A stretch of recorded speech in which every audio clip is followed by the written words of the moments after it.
This leader is provided to facilitate adjustment of focus. Please be aware there are spoilers contained in this video presentation. McFly me to the past, and just don't call me yellow. If you do, then you will find I am a hot-headed fellow. But if you don't, plot-wise, what will we do? We'll learn an important lesson about self-control before we are through. Back to the Future 2 was released in 1989, directed by Robert Zemeckis, and it was nominated for an Oscar for visual effects. Back to the Future 3 was released in 1990, directed by Robert Zemeckis, and it didn't win anything. It got an attaboy. Good job, guys. Good job. We see you working. You're better than number 2. In the first one and the third one, they have the erase from existence kind of thing, but the second one didn't seem to have that aspect to it. Where it was, they had the multiverse. The multiverse. I would say with the third one, it wrapped it up pretty good. I was happy with it.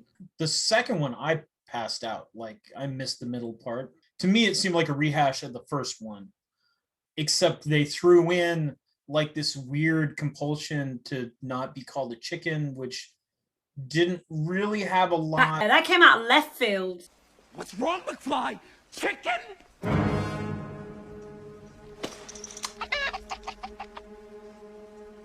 What did you call me, Griff?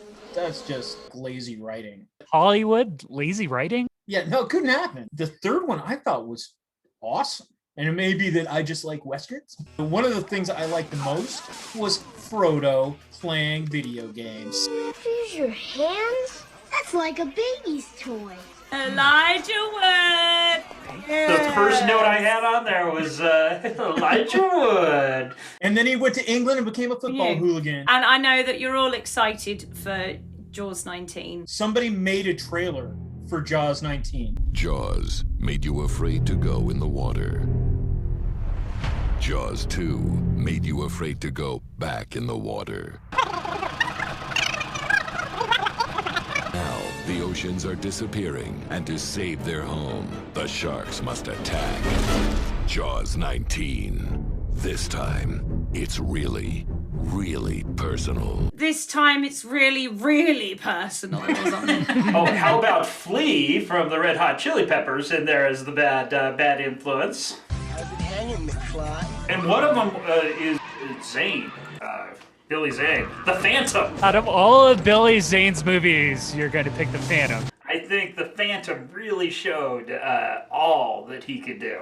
I'm kind of pleased that I don't look exactly like my mum and my dad. And I'm glad I don't look exactly like my brother. I was going to say, I don't know how it feels for you guys, but... The Michael J. Fox daughter is like, oh, come on, guys. Mom, is that you? I feel that was probably the last one that they filmed when you look at all of them, don't you? When he goes back to 1885, in theory, it should have been Crispin Glover if they wanted to do that. To make it Michael J. Fox and Leah Thompson, I'm like, that lazy writing? Yeah, that's some more of it. How about Elizabeth Shue just kind of showing up and it's like, hi. Have a nice day, Mrs. McFly. The actress that played Jennifer before, like her mother was like, I think had Terminally cancer. ill, So yeah. terminally ill. So she just couldn't do it.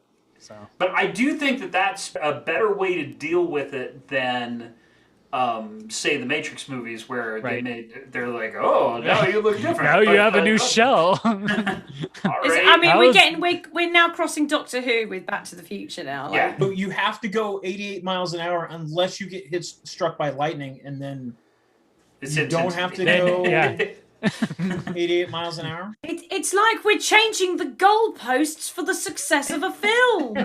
Oh, how about, do you want some more beans, Mr. Taggart? He showed up. Out of nowhere. I just told you that even a baby can handle this weapon. Surely you're not afraid to try something that a baby could do. Well, Biff was a detective in Action Jackson. Should we run after him? Hey, go on, Blau.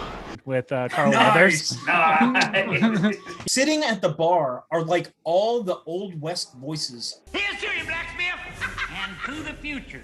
Amen. Oh, It's you've got three of the best Old West voices at that time period. The band there was ZZ Top. ZZ Top, Yeah, ZZ Top. And I was like, oh, so many guitars, but no ukuleles. I don't think that the next two were as good as the first one. I would probably give them 2.5. I think the second one kind of a letdown. The third one I thought was back to maybe not full, like as good as the first one, but still I thought all three of them very, very watchable, and 2.5 ukuleles. The second one, I was really kind of underwhelmed, and I would give it a 2. But then the third one, I do 3.5 on, because it maybe not as iconic as the first one, but like I thought it was a great movie. It really held together. So I give the second one, I do 2.5 for that. How is like the third movie actually better than the second one? But it's not as good as the. So I would give the third one probably about 3.5. 2.5 for the second one. It was rehashing in a different way what we've already seen, and it just didn't expand the world enough. We could have learnt so much more, and it just felt a bit stagnant for me. But I think it was a genius move to go into the third one and go, right, we're not focusing on Marty for this one. We're now on Doc. And it was a clever move to move that story along. And so the third one I'd give more like 3.5, because the train is badass. I love that train. It's over!